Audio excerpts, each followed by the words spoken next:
அது மட்டும் இல்லை, 26 வயசில் ஒரு தங்கச்சி வீட்டில் வச்சுக்கிட்டு இவன் ஒரு கல்யாணத்தை பண்ணிட்டு வந்து நிற்கிறான் பாருன்னு இந்த ஊர் உலகம் தப்பாக பேச ஆரம்பிச்சிடும்.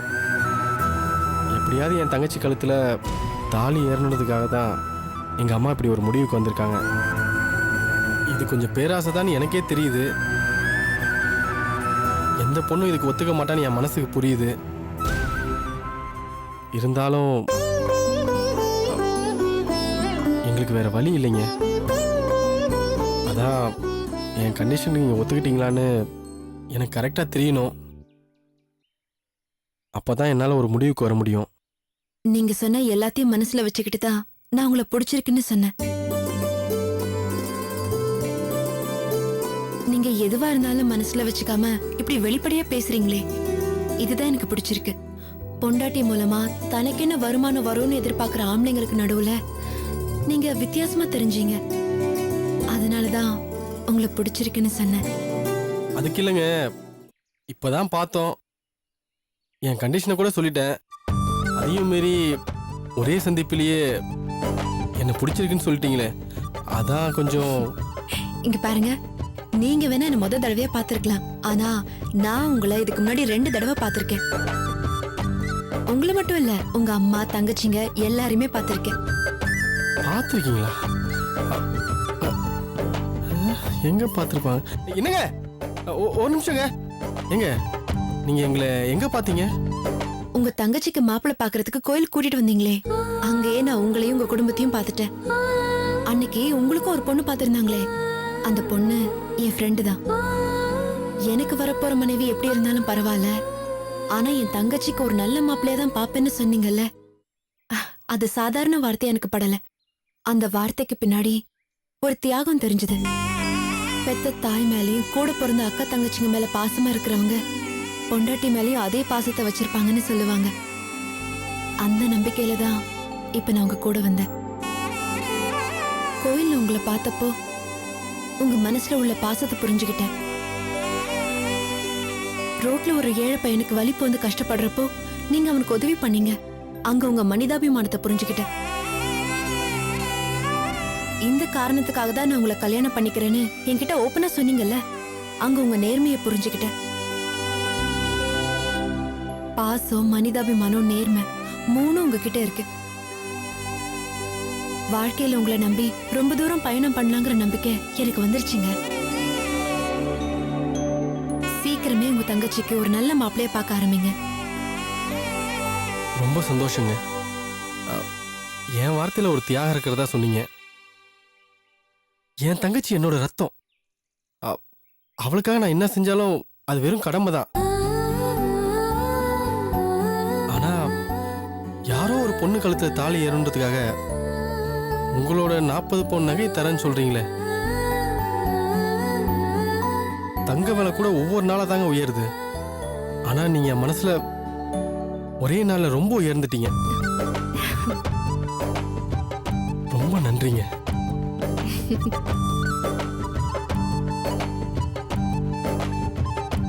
உங்க சம்மதத்தை நீங்க சொல்லிட்டீங்க. உங்க அப்பா அம்மாவை பார்த்து உங்க பொண்ணுக்கு போடுற நகையை வச்சுதான் என் தங்கச்சி கல்யாணம் பண்ண போறேன்னு அவங்க கிட்ட பர்மிஷன் வாங்கிறேங்க. எதுக்கு எதுக்கு அவங்க கிட்ட பெர்மிஷன் வாங்கணும்? நம்ம கல்யாணத்துக்கு முன்னாடியே நான் என் நகையை தர போறதா இருந்தா அவங்க கிட்ட கேட்கலாம். கல்யாணத்துக்கு அப்புறம் நம்ம வாழ்க்கையை நாம தானே முடிவு பண்ண போறோம். உங்களை கணவரா ஏத்துக்கிட்டு உங்க வீட்டுக்கு மருமகளா வந்ததுக்கு அப்புறம் உங்க குடும்பம் தான் என் குடும்பம்னு ஆயிடும். அதனால இந்த நகை விஷயம் எங்க வீட்ல யாருக்கும் தெரிய வேண்டாம். அது எப்படிங்க? அது முறை இல்லையே. இப்போதான் உங்க நேர்மை எனக்கு பிடிச்சிருக்குன்னு சொன்னீங்க. அதுக்காக இவ்வளோ பெரிய விஷயத்த மறைக்கிறது தப்பு இல்லையா? நாளைக்கு ஒரு வேளை இந்த விஷயம் அவங்களுக்கு தெரிஞ்சு நகை கொடுக்க மாட்டேன்னு அப்ஜெக்ட் பண்ணா என் தங்கச்சியோட வாழ்க்கை? அவங்களுக்கு தெரிஞ்சாதானே அப்ஜெக்ட் பண்ணுவாங்க. அன்னைக்கு நீங்க சொன்ன விஷயத்த கூட நான் இன்னும் எங்க வீட்ல சொல்லல. நீங்க சொன்ன அந்த நிமிஷமே என் நகை உங்க தங்கச்சிக்கு தரணும்னு முடிவு பண்ணிட்டேன். அதனாலதான் நான் அவங்க கிட்ட கூட சொல்லல. இந்த விஷயம் எனக்கு, உங்களுக்கு, உங்க குடும்பத்துக்கு மட்டும் தெரிஞ்சா போதும்.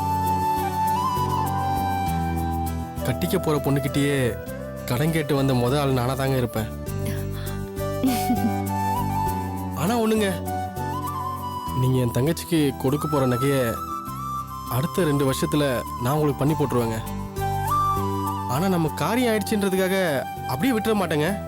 முதல்ல நீங்க நாங்கன்னு என்ன கூப்பிடுறத விட்டுடுங்க, அது போதும்.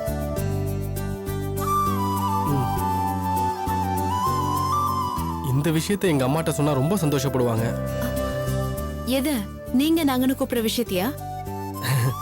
ஐயோ அது இல்லைங்க. நீங்க நகை கொடுக்குறேன்னு சொன்ன விஷயத்த அம்மாட்ட சொன்னா ரொம்ப சந்தோஷப்படுவாங்க. அப்புறம் ஒரு விஷயம் சொல்ல மறந்துட்டேன். பெரிய நாய்க்கு ஏற்கனவே ஒரு இடம் பார்த்துருந்தோம். எங்க எல்லாருக்குமே அவங்கள பிடிச்சிருந்துச்சு. ஆனா அவங்க 30 பவுன் நகையை எதிர்பார்த்தாங்க. அது இல்லாம தான் மேற்கொண்டு பேச முடியாம இருந்துச்சு. ஆனா இப்போ தரகர்கிட்ட சொல்லி உடனே அந்த இடத்த பேச சொல்லிடுறேன். அப்புறம் அப்புறம் உங்க பாருங்க, மறுபடியும் உங்கன்னு வருது. ஐயோ சாரி. உங்க செல் நம்பர் எனக்கு வேணும். ஐயோ பயப்படாதீங்க. ஆனா இது வரைக்கும் நானும் யாரையும் காதலிச்சதில்ல. ஆனா என்னையும் யாரும் காதலிச்சதில்ல. அது வேற விஷயம். அந்த குறை ஏன் வைப்பானே? கல்யாணம் வரைக்கும் அப்பப்போ உங்ககிட்ட பேசி நம்ம காதலை டெவலப் பண்ணிக்கலாமேன்னு ஒரு சின்ன யோசனை தான். அடிக்கடி பேசி நான் தொந்தரவு பண்ண மாட்டேன். ஒரு நாளைக்கு ஒரு தடவை இல்லைன்னா 2 தடவை தான் பண்ணுவேன். அதுக்கு மேலே பேசினாலும் செல்போன் பில் ஏறிடும். அதை பார்த்து எங்கள் அம்மாவோட பிபி ஏறிடும். அப்ப நீங்க ஒண்ணு பண்ணுங்க, நீங்க எனக்கு மிஸ்டு கால் கொடுங்க, நான் உங்களை கூப்பிடுறேன். ஐயோ அந்த அளவுக்குலாம் நான் மோசமானவ இல்லைங்க. மிஸ்ஸஸ் வர போறவங்களுக்கு மிஸ்டு கால் கொடுத்தா நல்லாவா இருக்கும். நானே பேசுறேன். சரி, டைம் ஆயிடுச்சு, போலாமா? ஓகே போலாமே.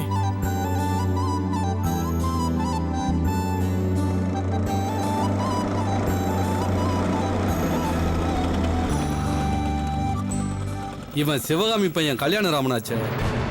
இவனை நம்பி வீட்டுல 3 பொம்பளை பிள்ளைங்க இருக்கு. இவன் எவ்வளோடய சுத்துறான்.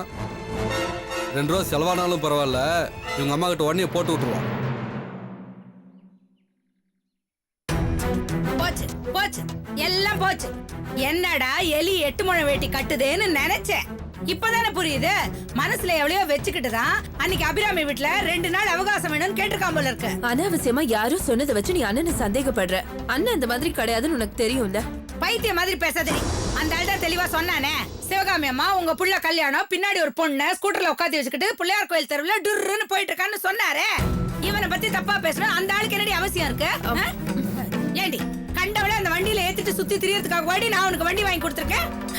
ஐயோ உனக்குன்னு ஒரு பொட்டு நகை கூட சேர்க்காம என் புள்ள வண்டி கேட்டுட்டானேன்னு 1 ரூபாயா 2 ரூபாயா 8000 ரூபாய் கொடுத்துலடி அந்த ஸ்கூட்டரை வாங்கி கொடுத்தேன். இந்த கழுதை என்னடானா கண்ட சிரிக்கே பின்னாடி உட்கார வச்சுக்கிட்டு தெரு தெருவா அலைஞ்சுக்கிட்டு இருக்கான் போல இருக்க.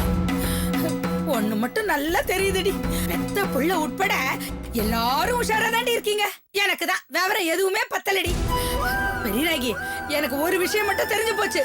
உங்க அண்ணனை நம்பி உன்னை கரையாத்த முடியாதுங்கிறது எனக்கு நல்லா தெரிஞ்சு போச்சுடி. அம்மா நீ தேவையில்லாம பார், வண்டி சத்தம் கேக்குது, அண்ணன் வந்துருச்சுன்னு நினைக்கிறேன். வரட்டும். அண்ணன் கிட்ட இத பத்தி எதுவும் கேட்காதமா. நான் ஏண்டி கேட்க போறேன்? வரட்டும்.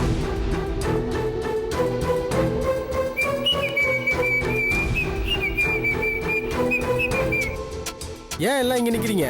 கடையில யாரையும் காணோம்? அதெல்லாம் இருக்கட்டும். நீ எங்க இருந்து வர? ஆபீஸ்ல இருந்து தான் வரேன். ஏன் என்ன விஷயம்? கேட்டியடி, ஆபீஸ்ல இருந்து வராராமா. அதுல என்னம்மா உனக்கு சந்தேகம்? போய் சொல்லாதடா. உன் வண்டியில எவ்வளோ உட்காந்து வச்சு சுத்தி திரிஞ்சியாமே. அது எப்படிம்மா உனக்கு தெரியும்? ஏமா நான் எங்க போறேன் எங்க வரேன்னு பார்க்கறது வீட்ல இருந்து ஏதாவது சேட்டலைட் வச்சிருக்கியா என்ன? அடி செருப்பால. வீட்டுல 4 நாளா எரியாத டியூப்லைட்ட மாத்துறதுக்கே நமக்கு துப்பு இல்ல. இதுல சேட்டலைட். ஏய், யார் அந்த பொண்ணு? உனக்கு ஏற்கனவே எந்த பொண்ணோடையாவது பழக்கம் இருந்ததுன்னா முதல்லயே சொல்லி தொலைச்சிருந்தேன்னா அவ்வளவு பணத்தை செலவு பண்ணிட்டு அந்த பொண்ணை போய் பாத்துக்கவும் வேண்டாம். நம்ம பெரிய நாய்க்கு மனசுல அனாவசியமா ஆசையும் வளர்த்து தொலைச்சிருக்க வேண்டாம். ஒரு நிமிஷம் என் கூட வண்டியில வந்த பொண்ணு யாருன்னு தெரியுமா? எவ்வளவு இருந்தா எனக்கு என்னடா? அபிராமியா இருந்தா?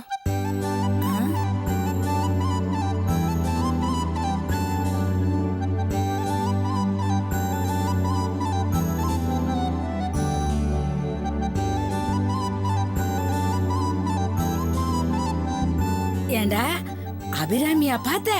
ஆமாமா, அவளதான் நான் கம்ப்யூட்டர் கிளாஸ்ல போய் பார்த்தேன். நம்ம விஷயத்தை பத்தி பேசுறதுக்காக தான் அவளை வெளியில கூட்டிட்டு போயிருந்தேன்.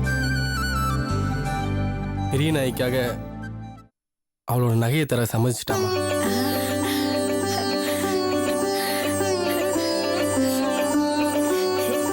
என்னடா சொல்ற? ஆமாமா, அபிராமி ரொம்ப நல்ல பொண்ணுமா. இந்த காலத்துல இப்படி ஒரு பொண்ணை பார்க்கிறது ரொம்ப கஷ்டம். நான் கூட கேட்டேன், இந்த நகையை தரப்போற விஷயத்த உங்க அப்பாட்ட வேணா சொல்லிடலாமா அபிராமின்னு கேட்டதுக்கு அவ அதுக்கு என்ன தெரியுமா சொல்றா? என்னடா சொன்னா? எதுக்கு அவங்க கிட்ட சொல்லணும்? நம்ம கல்யாணத்துக்கு முன்னாடியே நகையை தரப்போறதா இருந்தா எங்க அப்பா அம்மாட்ட சொல்லிட்டு செய்யலாம். கல்யாணத்துக்கு அப்புறம் நம்ம வாழ்க்கையை நாம தானே முடிவு பண்ண போறோம். உங்களை கல்யாணம் பண்ணிக்கிட்டு உங்க வீட்டுக்கு நான் மருமகளா வந்ததுக்கு அப்புறம் உங்க குடும்பம் தான் என் குடும்பம் ஆயிடும். அதனால இந்த நகை விஷயம் என் வீட்டில் யாருக்கும் தெரிய வேணாம்னு சொல்லிட்டாமா. அப்படியா சொன்னா?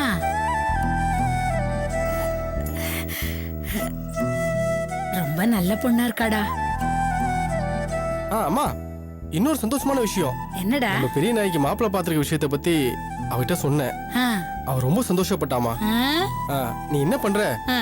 தரகர்கிட்ட இதை பத்தி சொல்லி நம்ம பெரிய நாய்க்காக ஏற்கனவே பார்த்து வச்சிருந்த இடத்துல பேச சொல்லிடு. சரிடா. அந்த விக்னேஷ் பெரிய நாய்க்கு ரொம்ப பொருத்தமா இருப்பாரு.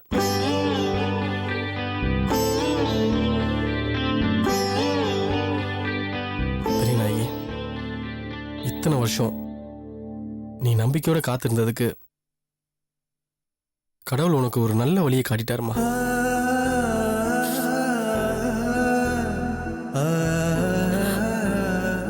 இது நீ காட்டின வழின்னு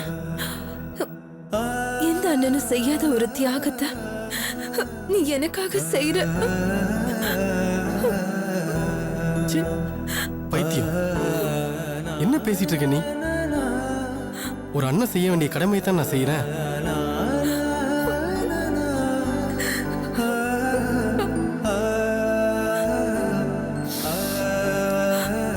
அம்மா, இப்பதான் எல்லாம் கைக்கூடி வந்துருச்சே. நீ உடனே தரகருக்கு ஃபோன் பண்ணி நான் சொன்ன விஷயத்தெல்லாம் சொல்லிடு. நான் சரிப்பா. கொஞ்சம் வெளியே போயிட்டு வந்துடுறேன். வரேம்மா. அக்கா சந்தோஷமா? அம்மாடி, உனக்கு விடிவு காலம் பிறந்துருச்சு. வா, உன் கையாலேயே சாமிக்கு விளக்கேத்து வா.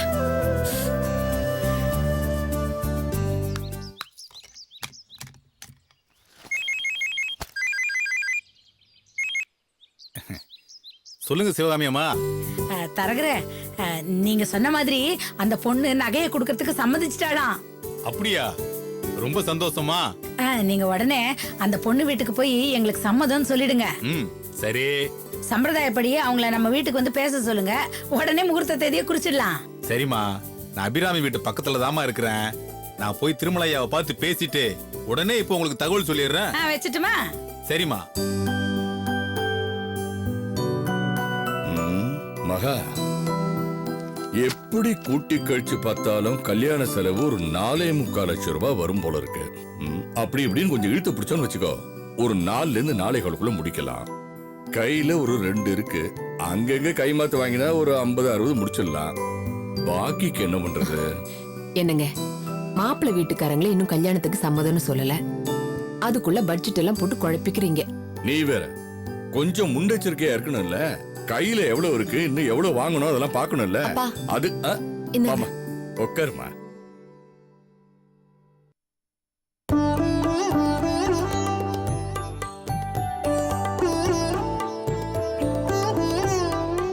என்னப்பா அப்படி பாக்குறீங்க? ஒண்ணு இல்லம்மா, இன்னும் கொஞ்ச நாள் தான் உன் கையால காஃபி குடிக்க போறேன்ல. ஏன்பா அப்படி சொல்றீங்க? இல்லம்மா, நீ கல்யாணம் ஆகி புருஷன் வீட்டுக்கு போயிட்டா நான் நினைச்சாலும் எனக்கு இந்த மாதிரி காஃபி கிடைக்குமா? இதுக்குதான் எனக்கு இப்ப கல்யாணம் வேண்டான்னு சொன்னேன். டேய், என்னம்மா நீ காஃபிக்காக கல்யாணத்தை வேண்டான்னு சொல்றதா? நீ பேசுறது நல்லா இல்லம்மா. நல்லா. ஐயா வணக்கம் ஐயா. வணக்கம் தருகிறே. வாங்க வாங்க வாங்க. சரிங்க ஐயா. வாங்க. அபிராமி, அவருக்கு ஒரு சேர் போடு. பரவாயில்ல, இருக்கட்டுமா, நான் இப்படியே உட்காந்துக்கிறேன். அவருக்கும் ஒரு காஃபி கொடுமா. அப்புறம் ஐயா, ஒரு நல்ல செய்தியோட தான் வந்திருக்கேன். இப்பதான் மாப்பிள்ளை வீட்டுல இருந்து போன் வந்துச்சு. அவங்களுக்கு பரிபூரண சம்மதம்.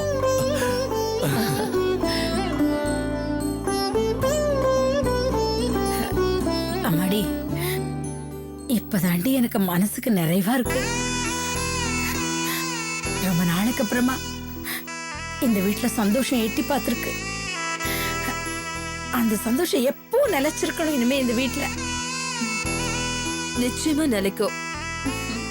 பரவாயில்லம்மா, நீ ஒரு நல்ல மருமகளா தான் பிடிச்சிருக்க. இந்த காலத்துல யாருக்குமா இப்படி ஒரு மனசு வரும்? எனக்கு உடனே அபிராமி அண்ணிய பார்க்கணும் போல இருக்குமா. அடியாத்தி, ஒரே நாள்ல அவ எல்லாரையும் வளைச்சு போட்டுட்டா. இப்ப எனக்கு என்ன தோணுதுன்னா, பார்த்த ஒரே நாள்லயே அவ நம்ம கல்யாணத்தோட ஸ்கூட்டர்ல பின்னாடி உட்காந்துக்கிட்டு டுருன்னு போயிருக்கானா, போக போக அவ என் புள்ளைய முந்தானையில முடிஞ்சுக்கிட்டான்னா என்ன பண்றது? தான் நகையை கொடுத்துருக்கோமேன்னு அவ எனக்கு மாமியார் ஆயிட்டானா?